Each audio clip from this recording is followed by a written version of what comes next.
ఈరోజు మొన్న జరిగిన అసెంబ్లీ సమావేశాల్లో మన రాష్ట్ర ముఖ్యమంత్రి వర్యులు ఎలక్ట్రిసిటీ విద్యుత్ ఉద్యోగులకు రెగ్యులరైజ్ అయిందని చెప్పేసి ఆయన పదే పదే ప్రకటన ఇవ్వడం జరిగింది.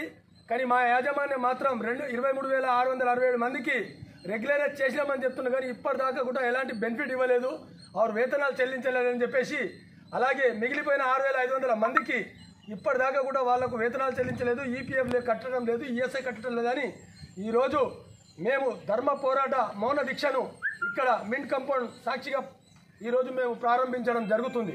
కాబట్టి మేము తక్షణమే యజమాన్యానికి కోరుతున్నది ఏంటంటే, తక్షణమే ఏదైతే ముఖ్యమంత్రి వర్యులు ప్రకటన ఇచ్చిర్రో ఆ ప్రకటనకు అనుగుణంగా మీ యజమాన్యం ఇమ్మీడియట్లీ మాకు ఈ రెగ్యులేషన్ ప్రక్రియను పూర్తి చేయాలని చెప్పేసి మేము కోరుతా ఉన్నాం.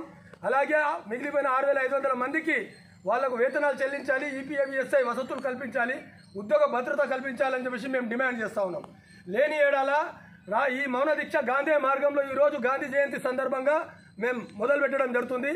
ఈరోజు రాష్ట్ర వ్యాప్తంగా కూడా అందరూ ఎక్కడ ఉద్యోగరీత్యా ఎక్కడ డ్యూటీలో ఉన్నా వాళ్ళు ఈ మౌనంగా అధికారులతో మాట్లాడుకుంటూ మౌన దీక్షను సాయంత్రం 5 గంటల వరకు వాళ్ళు చేస్తారని చెప్పేసి, అలాగే రాబోయే రోజులలో ఈ ఉద్యమాన్ని ఉధృతం చేసి మా హక్కులను మేము సాధించేదాకా ఉద్యమాన్ని ఇలాగే నడుపుతామని చెప్పేసి మేము తెలియజేస్తా ఉన్నాం.